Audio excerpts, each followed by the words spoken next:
Good evening, everyone, and welcome to another Life and Times of Uncle Dorkel.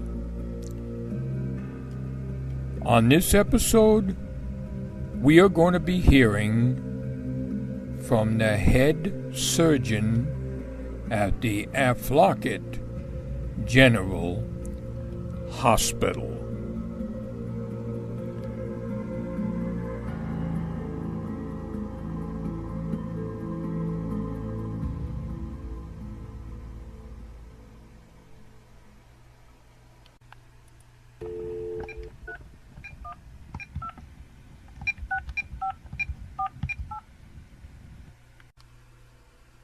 Hello, is Bill 064 Go able to answer the phone?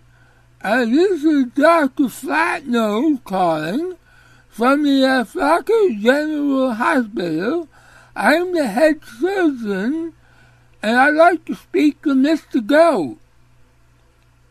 You're speaking to Mr. Goat. Who did you say you were again? I am Dr. Flatnose. I am the head surgeon of the Aflaket General Hospital, and I'm in charge of trying to repair your Dorkel Aflaket, your Uncle Dorkel, and he has the following things wrong with him. And we are in the process of replacing or repairing the following body parts that were damaged by the incompetent pathologist assistant. All right. Dr. Wax in the Canal already gave me a whole bunch of things, but of course he was from the past. I know he's from the pathologist department. I am a head surgeon. I do not cut up body parts. I don't dissect things. I repair the living. I do not deal with the dead. So, anyhow, we found they had a big hole in his frontalis, better known as the forehead. His cranium was cracked in 3 places, and a piece of bone was completely missing from his cranium. In other words, his head. So what we did there is we used the super glue on his skull to mend the pieces that were broken, and we took a piece of galvanized sheet metal and some self-tapping screws, and we put in a mending plate where the piece of skull was missing. And for his forehead, we put a steel plate in his forehead. Also a piece of galvanized sheet metal. And that seems to be as good as new now. His globe, in other words, his eyeball, was pushed back in his head so far in it went into his brain a little bit, and we found out we were able to put it out a little bit. We got a little bit of prying in there. We got the eyeball to pull away from the brain a little bit, and how we do that is we use compressed air, and we shove it a little thin plastic tube between his eyeball socket and the eyeball itself. And then what we do is we inject air into it, like a 5 pounds per square inch. And what that does is it pushes the eyeball out back where it belongs, and behind the eyelid. So we corrected that. His eye socket, of course, also known as the orbit, was cracked, but we couldn't do much with that without removing the eyeball completely out of the head, and we'd have to take out the optic, we'd have to cut the optic nerve, and then the poor bastard would be blind and they can't see. So we decided to leave it well enough alone. The eye socket, also known as the orbit, as I said, we decided to leave that alone.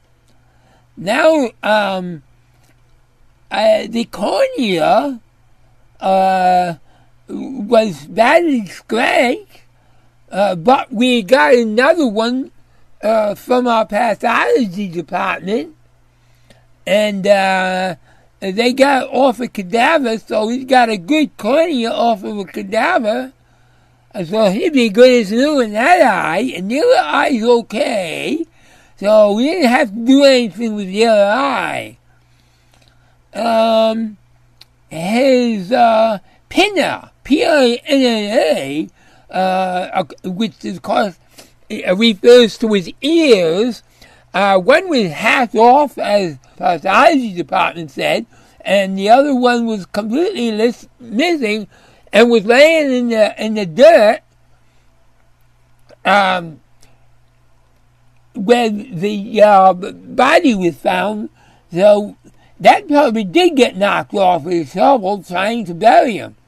But I think 99.999% of your Uncle Dorkel's horrible injuries were caused by that incompetent, no good for nothing, John Tallywacker, and the janitorial and the assistant, so-called assistant, pathology assistant, there's no more assistants in my eyes, he caused all these problems because his damn bastard was drunk, and caused all these injuries to your wonderful uncle. His eardrum, the external meatus, was ear canal. Ear canal external meatus was scratched up by some foreign object being shoved in his ear, and probably with a twig or something. That's what I understand it to be. Shoved into his ear canal to get the wax out. That's a hell of a way to do something. So we got the ear canal pretty well fixed. So used super glue on that and a Q-tip. We got that all fixed up. His eardrum was punctured. So what we did there is we had a cadaver that had a good eardrum, and we pulled the eardrum out of the cadaver, and we just super glued it into replace the broken eardrum in your Uncle Dorkel's ear.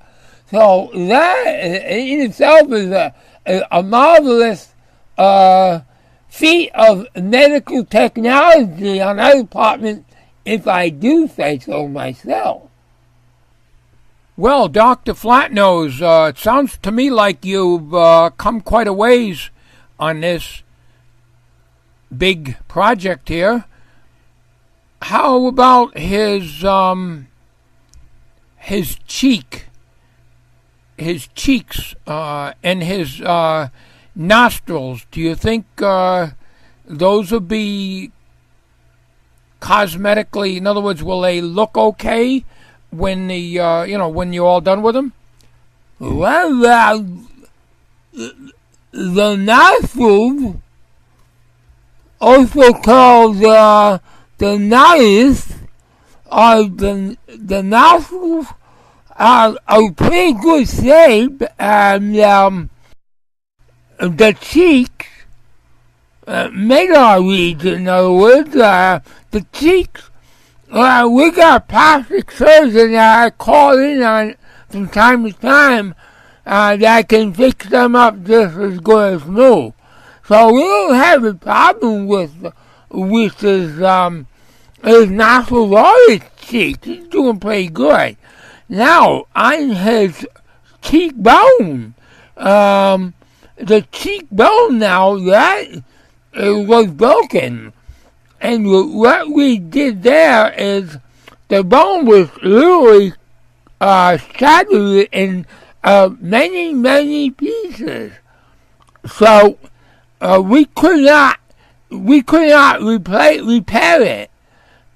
Again, we went to our pathology department, and we sawed out a cheekbone out of a cadaver, male cadaver, and what we did is we cut it out, and then we put it into your Uncle Dorkel, replaced the cheekbone in there, and we had to fit it in. We got it in all right, and it's come out pretty good. We used a combination of sheetrock screws and super glue to hold it in place, because you see, you can't just depend on the super glue by itself, because it could break loose under, if somebody was to punch him in the mouth or something, could break his cheekbone. So we put sheetrock screws in there in the bone.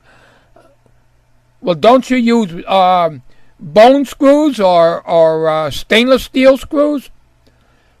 Well, we did, but we ran out of stock on our bone screws, so we had to use the next best thing. What we did, however, we did use galvanized sheetrock screws, so it will not rust in the bone. So we're good there. We're good to go. Now, his lips are going to be turned over to our plastic surgeon, along with his cheeks, so that's good. His tongue, however, was so torn up of being ripped out that we had to get that from a cadaver also. So he's got a cadaver tongue from a 30-year-old male, so he should have a good, healthy tongue. He's going to be in pretty good shape when we get done with him. Now, his oral cavity, in other words, his mouth, overall is in good shape except for one thing. We had to remove his gums because his gums were, the teeth was ripped out so violently by that nasty, no good, drunken scumbag pathology assistant John Tallywacker, so-called assistant to our pathologist. Thanks to him trying to so-called repair him, and his drunken rage bashed his teeth down his throat and tore up his gums so bad that they cannot be repaired. The gums have to come out, which means we're going to have to do something about putting something in there to replace it. And I think what we're going to do in this case also is we're going to go to our pathology department and get some gums. And you know what we're going to do? We're going to haul up that body from the pathology department. Excuse me, I got a cold. We're going to haul up that body and bring it up here into the surgery room so we can pull parts out of it as we need it. It's just like an old car. You're repairing an old car, and you got a model that's almost the same thing. it's better to have the old car right there so you can take the parts off that you need, rather than keep running up and down stairs or taking the elevator down to the pathology department every time I need a body part. Upper jaw dislocated on a 45-degree angle, as the pathologist said. Lower jaw was completely knocked off, but we can fix that. But we gotta, no, we're gonna do this. We're gonna replace the lower jaw with a part from a cadaver. So we're gonna be good there too. We'll be good. Oh boy. So that's all we got accomplished right now. We still got to work on the chin. We got to see if we can do something about the teeth. We got to do something about the voice box. We got to do something about the Adam's apple, but I don't think I'm going to worry too much about the Adam's apple. It'll be fine. We have to swallow pipe. The esophagus has got to be rebuilt. And we'll probably get that out of the cadaver also. There's a whole bunch of things we got to do with that. So we're not done, but we got quite a bit accomplished. Well, Dr. Flatnose, it sounds to me like you're really on the ball with this one. I want to thank you for calling me and giving me this progress report. And we are looking forward to when everything's all done and hearing from you again. Well, thank you. I'm glad you'll be able to give you some good news. So give me another week or so, and I'll go and I'll give you another update because these things take time. So you have a good day there, Mr. Goat, and we're doing everything we can for your precious Dorkel Affleck. Well, thank you. Thank you very much, Dr. Flatnose.